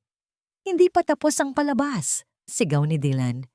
"Caesar, bago mo isalba ang prinsesa mo, baka gusto mong malaman kung anong klaseng sakripisyo ang ginawa niya sa parke kagabi kapalit ng bahay nila. Read this and tell me if she's still the saint you think she is." Ano ang nakasulat sa papel na hawak ni Dylan? At sapat ba ang pag-ibig ni Caesar para tanggapin ang isang katotohanang maaring muling dumurog sa kanilang dalawa? Walang halaga ang papel na ito. Gaya ng walang halaga ng bawat salitang lumalabas sa iyong bibig, Dylan. Ang pag-ibig ay hindi nakasulat sa isang dokumento, kundi nakaukit sa bawat sakripisyong ginawa ni Rika na kailanman ay hindi mo maiintindihan. Ang boses ni Caesar ay tila isang dumadagundong na hatol sa gitna ng madilim na parking lot. Kinuha niya ang papel mula sa nanginginig na kamay ni Dylan, isang huwad na promissory note na nagsasabing nangako si Rika na pakakasalan si Dylan kapag nakuha na nito ang kaukulang pera mula sa mga Romero. Sa isang mabilis na galaw, pinunit-punit ni Caesar ang papel. Ang tunog ng bawat pagkakahati ng hibla ng papel ay tila musika sa pandinig ni Rika, isang simbolo ng paglaya mula sa nakakasakal na nakaraan. "Umalis ka na, Dylan, bago ko pa malimutan na ako ay isang doktor na nanumpang magligtas ng buhay at baka ikaw ang maging unang taong ipapadala ko sa sarili kong emergency room." Wika ni Caesar, ang kanyang mga mata ay nag-aapoy sa tindi ng pagprotekta. Pinalayas ni Caesar si Dylan ng walang kahit anong takot. Sumakay sila sa sasakyan. Si Caesar, si Rika at ang kanyang mga magulang na hanggang ngayon ay hindi pa rin makapaniwala sa bilis ng mga pangyayari. Sa bawat metrong inilalayo nila mula sa mansyon ng mga Romero, nararamdaman ni Rika ang unti-unting paggaan ng kanyang dibdib. Ngunit kasabay nito ang isang matinding kaba para sa kinabukasan. "Anak, paano na kayo? Paano ang trabaho mo sa ospital? Ang pamilya mo?" Tanong ni Mang Cardo. Ang boses ay puno ng pag-aalala. "Huwag po kayong mag-alala, Tay. May mga naipon ako. At higit sa lahat, mayroon akong kapayapaan ng loob na matagal ko nang hindi nararamdaman." Sagot ni Caesar habang mahigpit pa ring hawak ang kamay ni Rika. Dinala sila ni Caesar sa isang maliit na apartment sa labas ng lungsod. Isang lugar na malayo sa karangyaan, ngunit puno ng katahimikan. Matapos maiayos ang kanyang mga magulang sa kabilang silid, naiwan sina Rika at Caesar sa maliit na sala. Ang tanging liwanag ay nagmumula sa isang maliit na bumbilya sa kisame, at ang tanging tunog ay ang mahinang patak ng ulan sa labas na tila isang banayad na kanta. "Caesar, bakit mo ginawa yon? You lost everything. Your position, your inheritance, everything because of me." Bulong ni Rika habang nakayuko. Naramdaman niya ang init ng mga daliri ni Caesar na dahan-dahang itinaas ang kanyang baba. "I didn't lose everything, Rika. I found myself, and I found you." Wika ni Caesar, ang kanyang boses ay tila isang mainit na haplos sa gitna ng malamig na gabi. Ang karangyaan ay walang kwenta kung ang puso mo ay bilanggo ng poot at pride. Dito, sa maliit na lugar na ito, mas malaya akong huminga. Dahil wala silang dalang pagkain mula sa party, kumuha si Caesar ng 2 cup ng instant noodles mula sa munting pantry ng apartment. Umupo sila sa sahig, sa tabi ng isang maliit na lamesang gawa sa kahoy. Ang usok mula sa mainit na noodles ay dahan-dahang sumasayaw sa hangin, nagbibigay ng amoy ng pagkaing pangmasa na kailanman ay hindi mo matitikman sa mansyon ng mga Romero. First time kong makakita ng Dr. Cesar Romero na kumakain ng ganito. Biro ni Rika, isang mahinang tawa ang lumabas sa kanyang mga labi na matagal nang hindi nasilayan. "Mas masarap pala ito kapag ikaw ang kasalo," Sagot ni Cesar, ang kanyang mga mata ay naniningning sa katuwaan. This is real, Rika. No scripts, no contracts, just us. Nang matapos silang kumain, dahan-dahang inayos ni Cesar ang isang maliit na sapin sa sahig para makapagpahinga si Rika. Humiga sila ng magkatabi. Sapat lamang ang distansya upang maramdaman ang init ng isa't isa, ngunit puno ng paggalang. Naramdaman ni Rika ang bigat ng lahat ng pagod sa loob ng 5 taon na tila biglang naglaho. Dahan-dahan niyang isinandal ang kanyang ulo sa braso ni Cesar. At sa pagkakataong ito, hindi ito bahagi ng pagpapanggap. Salamat sa pagpili sa akin. Mahinang bulong ni Rika bago siya tuluyang dalawin ng antok. Naramdaman ni Cesar ang mapayapang paghinga ni Rika. Hinaplos niya ang buhok ng dalaga, isang kilos na puno ng pangako. Ngunit sa kabila ng katahimikan, alam ni Cesar na ang laban ay hindi pa tapos. Bago siya pumikit, muling pumasok sa kanyang isip ang banta ni Dylan sa parke. Kinabukasan, isang balita ang gumising sa kanila. Isang opisyal na demanda ang inihain ni Dylan laban sa kumpanya ng arkitektura ni Rika. Inaakusahan siya ng pagnanakaw ng mga confidential designs. Hindi lamang ang bahay ng kanyang magulang ang gustong sirain ni Dylan, kundi ang mismong lisensya at pangarap ni Rika bilang isang arkitekto. Ang laban para sa kanilang pag-ibig ay naging isang legal na digmaan na susubok sa bawat hibla ng kanilang pananalig. Handa nga ba si Cesar na ibigay ang lahat, maging ang kanyang lisensya bilang doktor, upang isalba ang babaeng tanging nagbigay sa kanya ng tunay na kahulugan ng buhay? Ang pinakamasakit na paraan ng pagmamahal ay ang bitawan ng kamay ng taong bumubuo sa iyong mundo. Dahil alam mong ikaw ang tanging harang sa pag-abot niya sa kanyang mga pangarap.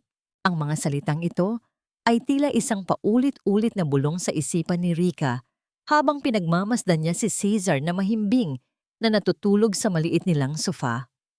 Sa tabi ng doktor ay ang kanyang laptop at mga papeles tungkol sa kanyang medical research, ang pangarap na binuo ni Cesar sa loob ng maraming taon.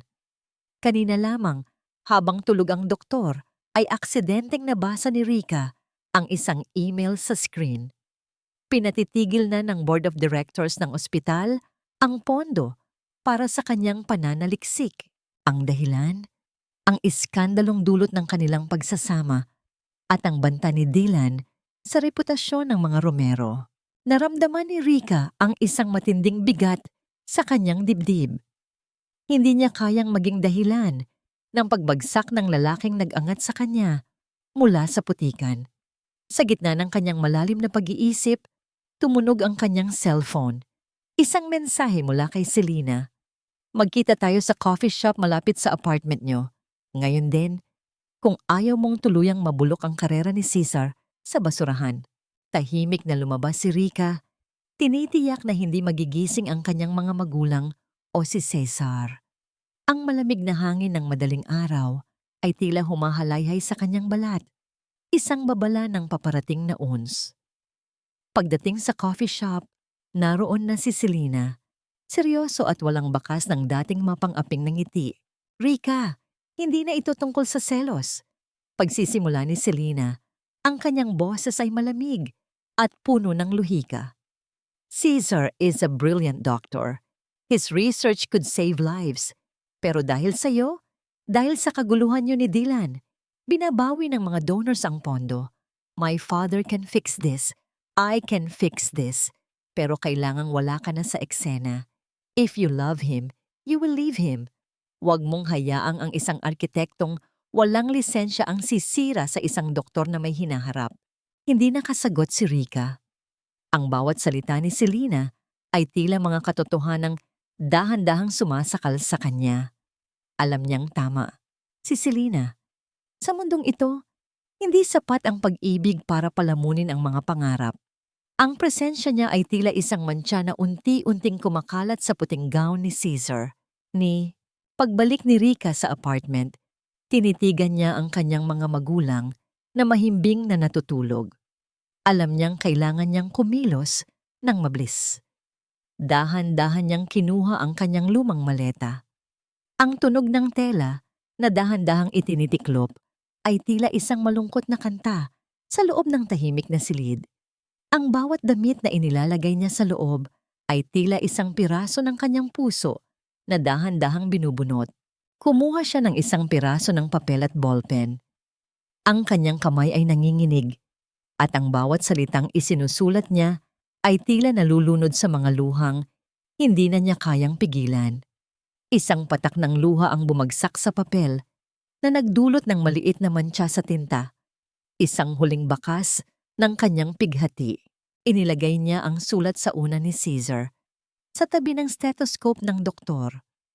Pagkatapos ay dahan-dahan niyang binuhat ang kanyang maleta. Ang bawat hakbang niya patungo sa pinto ay tila paglalakad sa ibabaw ng mga bubog. Bago niya tuluyang isara ang pinto, lumingon siya sa huling pagkakataon. Mahal na mahal kita, Caesar. Kaya kita bibitawan. Bulong niya sa hangin. Naglakad si Rica patungo sa terminal ng bus sa gitna ng biglang pagbuhos ng malakas na ulan. Ang bawat patak ng tubig na tumatama sa bubong ng terminal ay tila isang mabilis na tibok ng puso na puno ng takot at lungkot. Sumakay siya sa bus. Ang kanyang mga mata ay nakatitig sa bintanang puno ng hamog. Pilit na tinatakasan ang tanging lalaking nagparamdam sa kanya na siya ay mahalaga. Samantala, nagising si Cesar dahil sa lamig ng hangin mula sa bukas na bintana. Kinapa niya ang tabi ng sofa, ngunit wala roon si Rica. Agad siyang napabangon at nakita ang sulat sa kanyang unan. Habang binabasa ang bawat salita, ang panga ni Cesar ay nag-igting at ang kanyang mga mata ay naningning sa tindi ng sakit at galit. Hindi siya nag-aksaya ng oras. Kahit wala siyang tsinelas at suot lamang ang kanyang pambahay na damit, tumakbo siya palabas. Ang bawat hakbang niya sa basang kalsada ay tila pakikipagkarera sa tadhana. Ang ulan ay tila humahampas sa kanyang muka. Pilit siyang pinatitigil, ngunit hindi siya nagpaawat. Narating ni Cesar ang terminal ng bus. Ang kanyang hininga ay kapos, ang kanyang katawan ay basang-basa, at ang kanyang mga mata ay desperadong naghahanap sa bawat sasakyang umaalis. Nakita niya ang isang bus na dahan-dahan nang gumagalaw palabas ng terminal. Sa bintana nito, nakita niya ang isang pamilyar na anino, si Rica, na nakasandal ang ulo at umiiyak. "Rica, huwag kang aalis!" Sigaw ni Cesar, ngunit ang kanyang boses ay nalunod sa ingay ng ulan at sa ugong ng makina ng bus. Tumakbo si Caesar sa gilid ng bus, hinahampas ang bintana nito habang ang kanyang mga paa ay nadudulas sa putikan. "Rica, buksan mo ito! Hindi mo ako pwedeng iwan!" Lumingon si Rica at nanlaki ang kanyang mga mata nang makita ang hitsura ni Cesar. Ang doktor na dati ay laging perpekto at malinis ay mukhang isang taong nawawala. Basang-basa at punong-puno ng desperasyon. Nagkatinginan sila sa likod ng makapal na salamin ng bintana. Isang tinging puno ng pagmamahal, sakripisyo at hindi matapos-tapos na pighati. Huminto ba ang bus para sa kanila?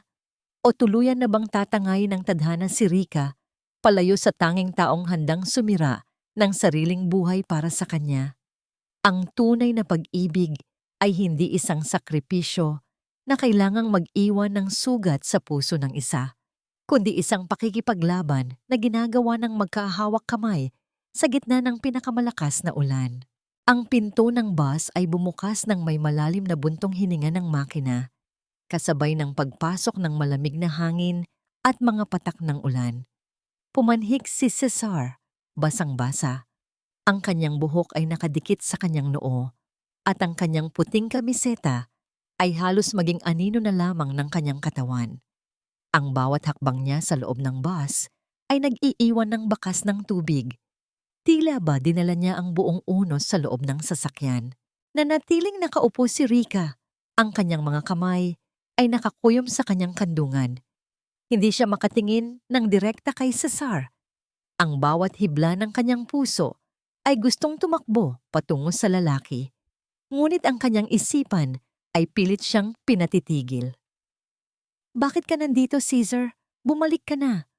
Para sa pangarap mo, para sa ospital. Bulong ni Rica, ang kanyang tinig ay tila malulunod sa ingay ng ulan sa labas. Hindi sumagot si Cesar. Sa halip lumapit siya at lumuhod sa tapat ng upuan ni Rica. Binaliwala ang mga matang nakatingin sa kanila. Sa loob ng bus, hinawakan niya ang nanginginig na mga kamay ni Rica. Ang lamig ng kanyang balat ay tila nagsumbong sa tindi ng kanyang pinagdaanan para lamang maabutan ng dalaga. Rica, makinig ka sa akin. Ang boses ni Caesar ay gumaralgal, puno ng emosyong matagal niyang itinago sa likod ng kanyang pagiging doktor. Ang pangarap ko ay hindi ang ospital. Ang pangarap ko ay hindi ang pananaliksik na yan. My dream started the moment I saw you waking up in that hospital bed. Anong halaga ng pagiging doktor ko kung hindi ko man lang maisalba ang babaeng nagturo sa akin kung paano muling maramdaman ang sarili kong tibok ng puso. Pero masisira ang buhay mo dahil sa akin, ikbi ni Rica. Ang buhay ko ay sira na bago ka pa dumating, Rica. I was just a walking machine. Ikaw ang nagbigay ng kulay sa bawat puting pader na kinagisnan ko. Wika ni Cesar, dahan-dahang itinaas ang kanyang kamay upang haplusin ang pisngi ni Rica. Hindi ko kailangan ng ospital kung wala ka sa tabi ko. Hindi ko kailangan ng anumang titulo kung ang kapalit ay ang mawala ka. Sa gitna ng bus, sa ilalim ng madilaw na ilaw, at sa gitna ng mga estranghero, ay unti-unting naghilom ang unang sugat ng kanilang paghihiwalay. Tumayo si Cesar at inalalayan si Rica na bumaba ng bus. Habang lumalakad sila palabas, dahan-dahang hinubad ni Cesar ang kanyang suot na jacket na kahit basa ay tila nagbibigay pa rin ng seguridad at ibinalot ito sa mga balikat ni Rica. Ang bango ng doktor na humalo sa amoy ng ulan ay tila naging isang kapa na nagbibigay ng proteksyon sa dalaga. Hindi na sila nag-usap hanggang sa makabalik sila sa maliit na apartment. Basang-basa silang dalawa, nanginginig sa lamig, ngunit ang init ng kanilang mga palad na hindi nagbibitiw ay samatat na upang labanan ang anumang ginaw. Kinuha ni Cesar ang isang malaking tuwalya at dahan-dahang pinunasan ang buhok ni Rica. Ang bawat kilos niya ay puno ng pag-iingat. Tila ba hinahawakan niya ang isang mamahaling kristal na ayaw niyang mabasag. Dito, sa gitna ng kanilang munting kanlungan, ay nagtagpo ang kanilang mga labi. Ito ay hindi isang halik ng pagnanasa, kundi isang halik ng pangako at pagtanggap. Isang halik na nagsasabing, kahit anong unos ang dumating, hindi na sila muling magbibitiw. Magkasama nating haharapin ang lahat, Rica. Hindi na ito laro. Hindi na ito kontrata. Bulong ni Cesar sa pagitan ng kanilang mga hininga. Ngunit sa gitna ng kanilang mapayapang sandali, tumunog ang telepono ni Cesar. Isang hindi kilalang numero ang tumatawag. Sa unang pagkakataon, hindi si Dylan o si Selena ang nasa kabilang linya. Dr. Romero?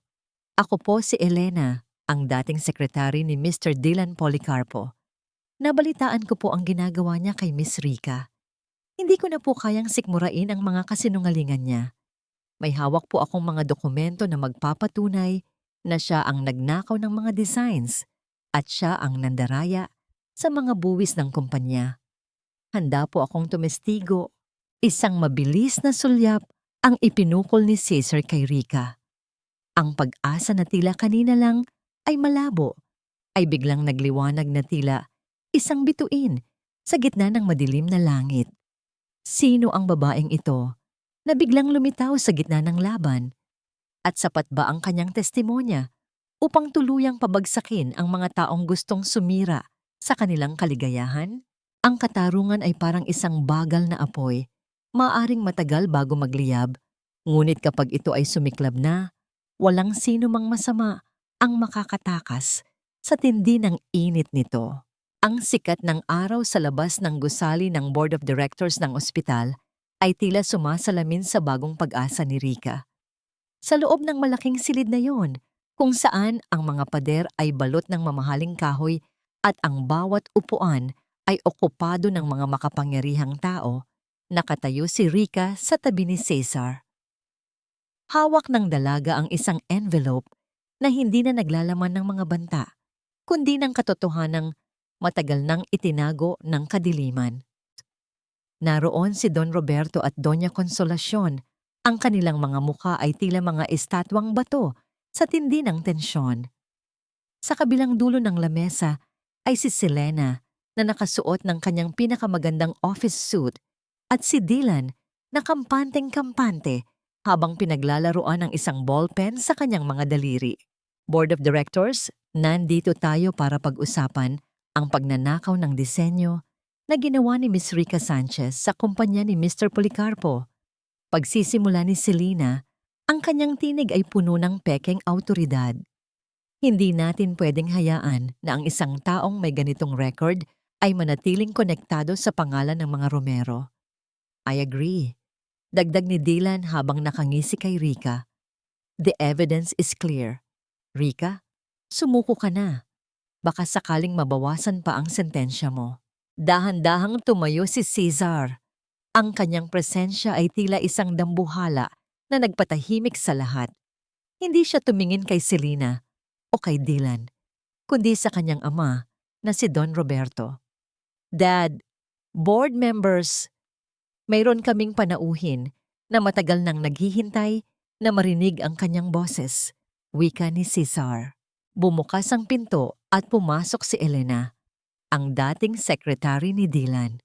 Nanlaki ang mga mata ni Dylan at sa unang pagkakataon, ang kanyang mukha ay nawalan ng kulay. Dahan-dahang lumapit si Elena sa gitna at inilatag ang isang flash drive at mga orihinal na dokumento na may mga pirma ni Dylan na huwad. Lahat ng disenyo na sinasabing ninakaw ni Rica ay galing sa sariling laptop ni Miss Sanchez na kinuha ni Dylan nang walang pahintulot. Pagbubunyag ni Elena, ang boses ay matatag. At ang mortgage ng bahay ng mga Sanchez, pinirmahan niya ni Dylan gamit ang pekeng dokumento ng pautang.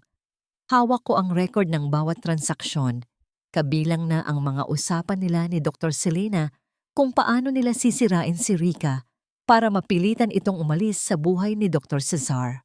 Nagkaroon ng bulungan sa buong silid. Tumingin si Don Roberto kay Selena nang may matinding galit. Si Doña Consolacion naman ay napahawak sa kanyang dibdib, hindi makapaniwala na ang babaeng pinilit niyang ipakasal sa kanyang anak ay kasabwat sa isang maduming laro. That's a lie. Binayaran niyo ang babaeng iyan para magsinungaling. Sigaw ni Selena. Ang kanyang tinig ay pumiyok sa tindi ng kaba. The digital footprints don't lie, Selena. Malamig na tugon ni Cesar. Pati ang mga mensaheng ipinadala niyo kay Dylan para bantaan si Rica, lahat iyon ay nakuha na ng aming tech team. This is not just a professional scandal, this is a criminal conspiracy. Sa sandaling iyon, pumasok ang dalawang lalaking nakauniporme ng pulis. Lumapit sila kay Dylan, na ngayon ay nanginginig na sa takot at pilit na tumatakas patungo sa pinto. Mr. Dylan Policarpo, you are under arrest for fraud, theft, and falsification of public documents. Wika ng opisyal habang nilalagyan ng posas ang mga kamay ng lalaki. Rica! Rica, please, mag-usap tayo. Mahal pa kita. Pagmamakaawa ni Dylan habang hinihila siya palabas. Ngunit nanatiling nakatayo si Rica nang may taas noong dignidad. Tinalikuran niya ang lalaking minsan ay naging mundo niya. Ngunit ngayon ay isa na lamang mapait na alaala. Humarap si Rica kay Selena na ngayon ay nakayuko at hindi makatingin sa kanya. Selena, ang talino ay ginagamit para magligtas ng buhay, hindi para sumira ng kapwa. I hope this lesson is enough for you to find your soul. Pagkatapos ng kaguluhan, naiwan ang pamilya Romero at Sanchez sa loob ng silid. Dahan-dahang lumapit si Doña Consolacion kay Rica. Ang matandang babae, na dati ay punong-puno ng pride, ay may mga matang puno na ngayon ng pagsisisi. Rica, Cardo, patawarin niyo ako. Bulong ni Doña Consolacion habang hinahawakan ang mga kamay ni Rica. Naging bulag ako sa titulo at yaman.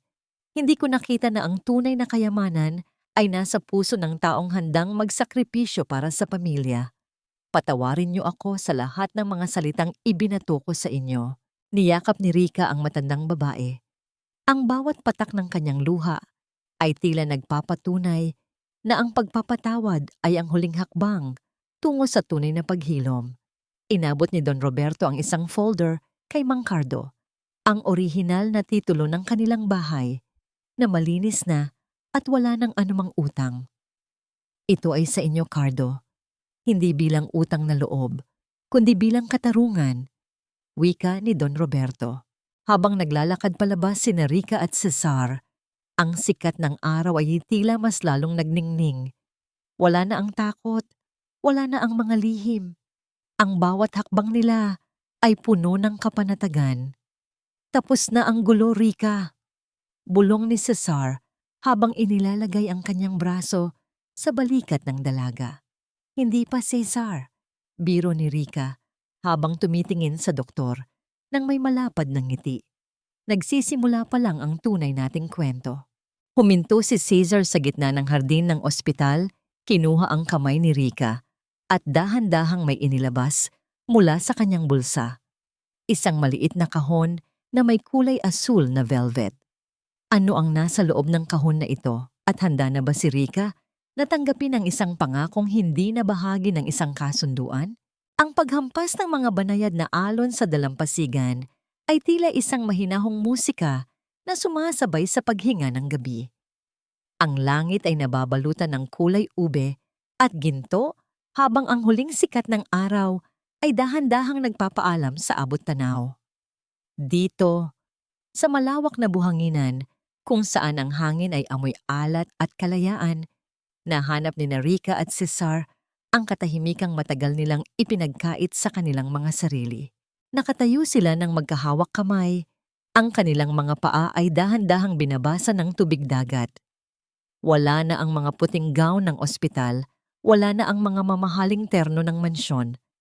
Suot lamang nila ang mga simpleng damit na nililipad ng hangin. Isang simbolo na sa likod ng lahat ng titulo at yaman, sila ay dalawang pusong naghahanap lamang ng mapagpapahingahan. Minsan, iniisip ko kung panaginip lang ang lahat ng ito. Bulong ni Rika habang nakasandal ang kanyang ulo sa balikat ni Cesar. Isang buwan na ang nakalipas mula nang maayos ang lahat, pero hanggang ngayon, natatakot pa rin akong magising at makitang nasa ospital pa rin ako, durog at mag-isa. Dahan-dahang humarap si Cesar sa kanya. Ang liwanag ng papalubog na araw ay nagbibigay ng isang mainit na ningning sa kanyang mga mata. Mga matang hindi na malamig, kundi punong-puno ng debosyon. Kung panaginip man ito, Rika, sisiguraduhin kong hindi ka na magigising ng mag-isa. Sagot ni Cesar. Ang kanyang boses ay tila isang haplos sa kaluluwa ng dalaga. Salamat, Rika. Salamat dahil hindi ka sumuko sa akin, kahit na ako mismo ay muntik nang sumuko sa pamilya ko. Binigyan mo ng direksyon ang buhay ko na akala ko ay sapat na sa pagiging doktor lang.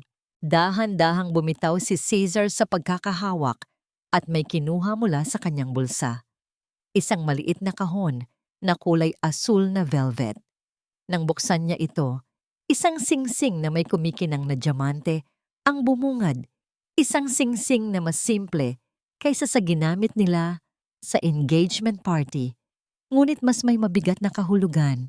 Rika Sanchez, ang unang singsing na ibinigay ko sa iyo ay simbolo ng isang kasunduan, isang transaksyong binuo sa gitna ng gulo. Wika ni Cesar habang dahan-dahang lumuluhod sa isang tuhod sa ibabaw ng basang buhangin. Ngunit ang singsing na ito ay simbolo ng aking katapatan. Wala itong kondisyon, wala itong kontrata. Ang tanging nakasulat dito ay ang pangako ko na mamahalin ka, aalagaan ka, at poprotektahan ka hanggang sa huling tibok ng puso ko. Naramdaman ni Rika ang mabilis na pagdaloy ng luha sa kanyang mga pisngi. Ngunit sa pagkakataong ito, hindi ito luha ng pait o sakit. Ito ay luha ng wagas na kaligayahan.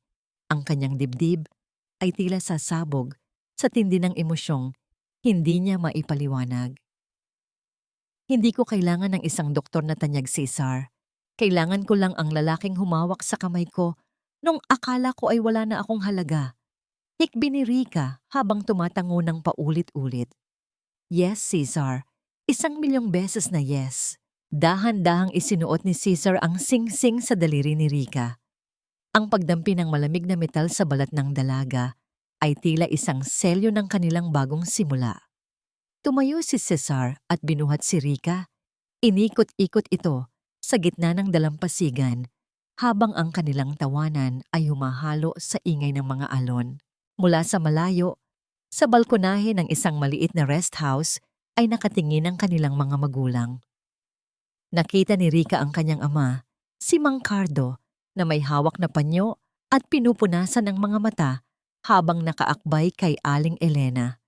Naroon din si Don Roberto at Doña Consolacion na ngayon ay masayang nakikipagkwentuhan sa mga magulang ni Rica. Wala nang pag-aalinlangan, wala nang mga pader ng pagkakaiba ng antas sa buhay. Ang pamilyang Sanchez at Romero ay hindi na pinagbubuklod ng utang na loob o ng trabaho, kundi ng isang tunay na pagmamahalan na dumaan sa apoy ng pagsubok. Nang muling lumubog ang araw at lumabas ang mga unang bituin sa langit, nanatiling magkayakap sina Rica at Cesar. Ang katahimikan sa paligid ay punong-puno ng pag-asa. Handa ka na bang maging Mrs. Romero? For real? Bulong ni Cesar sa tenga ni Rica. Ang kanyang tinig ay puno ng panunukso at pagmamahal. Tumingin si Rica sa kanya. Ang kanyang mga mata ay nagniningning sa ilalim ng liwanag ng buwan. Handang-handa na, Dr. Romero. Basta't ikaw ang kasama ko sa bawat bukas. Ngunit habang sila ay naglalakad pabalik sa kanilang pamilya, isang huling tanong ang pumasok sa isip ni Rica. Sa kabila ng lahat ng kaligayahang ito, ano ang magiging mukha ng kanilang bukas sa oras na bumalik na sila sa totoong mundo? At handa ba silang harapin ang mga bagong hamon na darating sa kanilang pagsasama?